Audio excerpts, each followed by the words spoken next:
O tema do Cidadania de hoje é o trânsito. Aqui no estúdio está o advogado e presidente da Comissão de Direito de Trânsito da OAB Paraná, Marcelo Araújo. E eu deixei a pergunta no ar, se você acha que as leis de trânsito são muito brandas, as punições. Veja, quando você busca o resultado da mudança de comportamento na punição, na gravidade da punição, a gente pode exemplificar países que têm pena de morte, pena perpétua, que não é o caso do Brasil. E no caso específico do trânsito, as punições representadas primeiro através da multa, que é a penalidade pecuniária, um dos locais do corpo que mais dói seria o bolso. Então esse seria um dos fatores de comportamento. Sem dúvida nenhuma que isso faz com que as pessoas mudem o comportamento, tem que desembolsar. Chega uma hora que aquilo pode se tornar tão oneroso que ela diz, não, pode ser mais barato eu me comportar bem, tá? Já está sendo muito caro.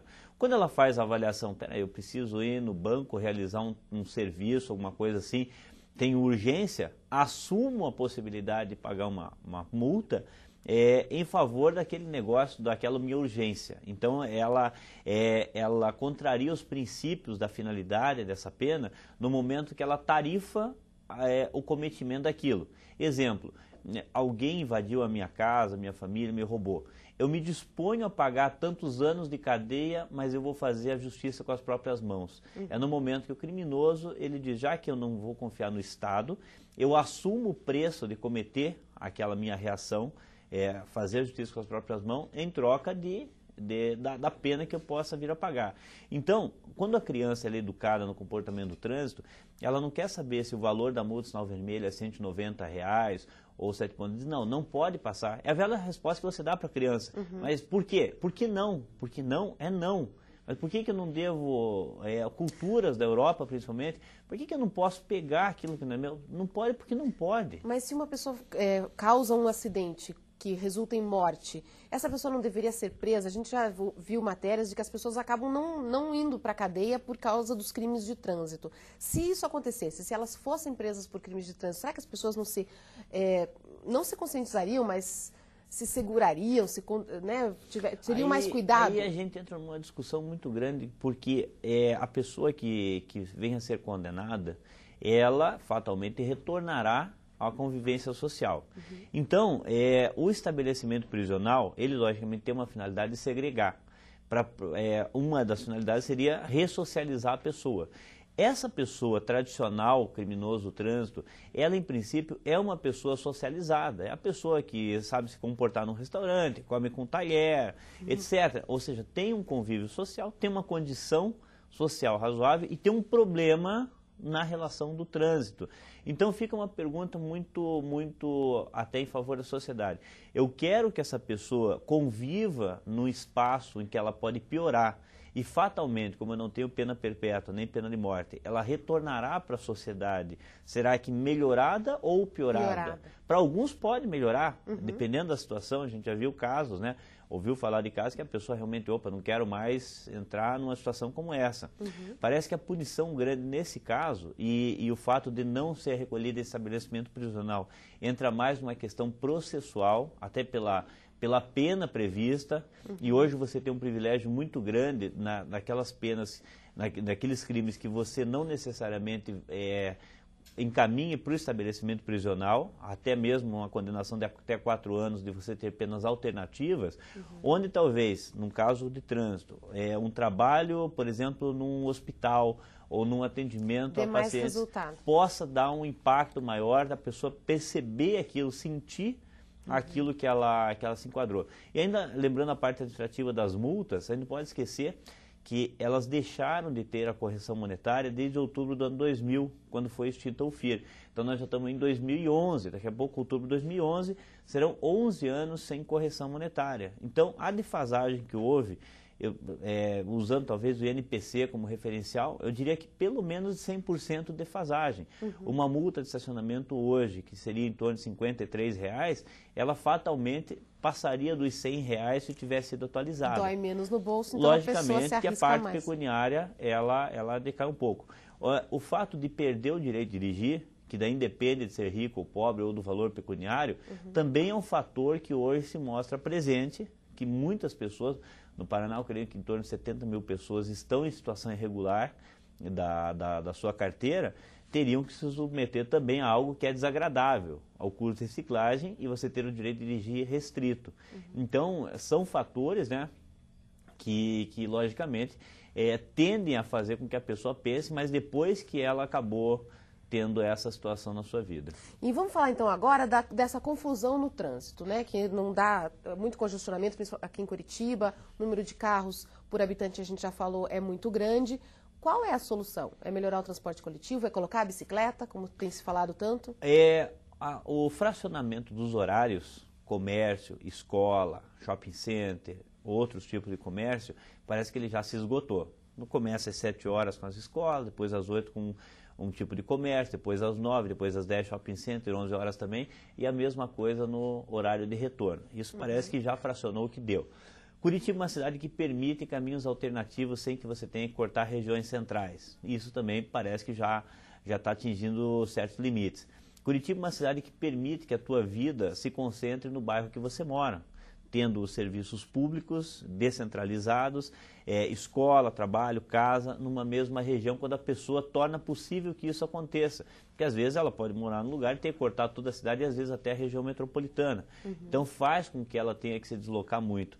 A partir daí você precisa, já que o volume das vias cada vez mais, agora soluções de engenharia como a construção de binários, Curitiba está sendo tomada de binários, que são as vias de sentido único de direção, com retorno por uma outra via também de sentido único, elas também vão desafogar por um tempo, mas também chegarão no limite. Aí, infelizmente ou felizmente, você terá que partir para outras soluções de veículos menores. A exemplo da bicicleta se fala muito. Curitiba talvez enfrente uma certa resistência por questão do relevo, ou seja, não é uma cidade, por exemplo, litorânea, Paranaguá. Paranaguá se utiliza muito a bicicleta porque você tem uma região plana, litorânea. O ônibus demora, então a pessoa chega muito mais rápido ao destino indo de bicicleta do que aguardando e depois se deslocando de ônibus. Curitiba você tem elevações do relevo, subidas, descidas. Você tem um fator meteorológico que nem sempre é favorável. Você precisa chegar no seu trabalho, você vai de capa de chuva, você vai chegar molhado, ou vai chegar com frio, ou vai ter que se agasalhar muito. Além do espaço físico, que muitas vezes não é respeitado. Porque ainda que não haja ciclovias, ciclofaixas destinadas até para proteção e isolamento da bicicleta, compartilhar o espaço com o automóvel se torna bastante difícil. Porque para os carros já não há espaço. Então, para a bicicleta, ela se torna segregada. As faixas de trânsito, elas, até para poder ser criada outra faixa de trânsito, exemplo da Padre Agostinho, ela tinha 3 faixas de trânsito um pouco mais largas. Hoje ela tem 4 faixas estreitas, de forma que veículos mais largos, como é o exemplo dos ônibus, acabam invadindo, ocupando uma faixa e meia, uma faixa e 1/3, por exemplo. Então, com isso, cada vez mais o espaço lateral, o bordo da pista, como diz a lei, ele se torna impróprio para a utilização da bicicleta, especialmente quando chega nos cruzamentos. Então em que tem que ter uma reformulação tem que ter um espaço mesmo, tem que ter a criação de um espaço para a bicicleta. Nós tivemos um exemplo recente de um empresário de São Paulo, da Lorenzetti, uma pessoa conhecida, uma pessoa já com uma certa idade, 68 anos, que apesar da condição financeira, cultural, tudo, optava até de maneira bastante evoluída pela bicicleta. Num determinado ponto acabou se desequilibrando e não tem fuga, ele caiu na frente do ônibus. Não podemos, talvez, sem avaliar detalhes, culpar esse motorista, mas você veja a exposição que se fica, o ciclista, né, quando ele não tem um espaço segregado e destinado a ele. E o que diz a lei? Ele tem que ser respeitado como qualquer veículo. Exato. E ele tem que ir em que sentido da direção. Isso, como a gente falava fora do ar, há uma cultura de que a bicicleta tem que andar na contramão, seja em rodovia, seja nas vias urbanas não rodoviárias. Errado. A bicicleta circula como qualquer veículo motorizado, no sentido de direção, no bordo da pista, ou seja, pela pista de rolamento e não pela calçada ou na contramão de direção. Ela é tratada, apesar de não ser motorizada, é tratada como um veículo qualquer. Tanto que há uma expressão muito errada, o ciclista foi atropelado. Não, o ciclista sofre uma colisão. O ciclista pode atropelar. Tecnicamente, atropelamento é o choque entre veículo e pedestre ou veículo e animal.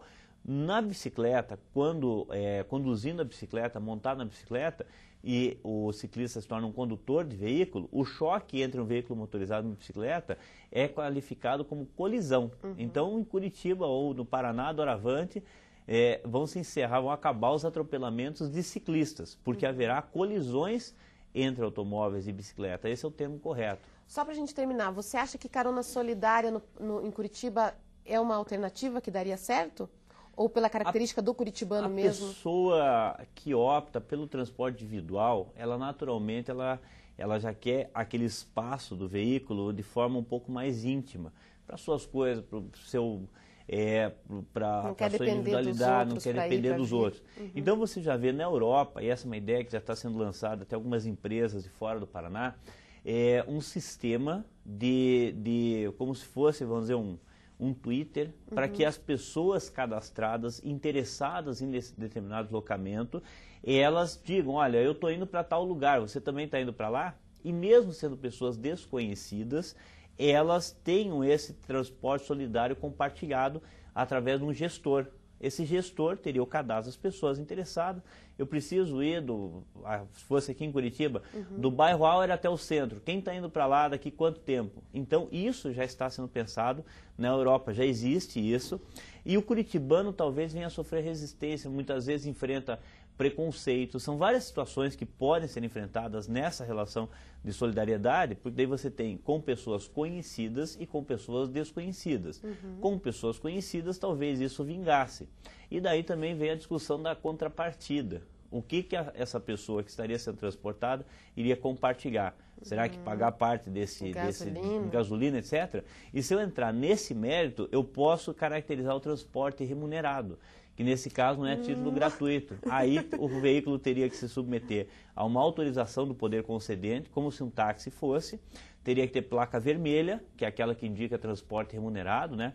Ou veículo de aluguel, e esse transporte solidário não seria eminentemente gratuito. Ainda que não fosse seria mais solidário, despesa, já não seria mais solidário. Marcelo, a gente precisava de mais uns 2 programas, mas infelizmente nosso tempo acabou. Muito obrigada pela sua participação. Eu fico à disposição aqui do programa de vocês. É uma satisfação ter sido convidado e poder colaborar com a comunidade com algumas informações. Pode deixar que a gente vai te chamar de novo para tirar as outras dúvidas que faltaram aqui. E o Cidadania de hoje falou sobre trânsito. Mande um e-mail para nós com sugestões de temas. cidadania.tvsinal@gmail.com. Te espero no próximo programa. Até lá.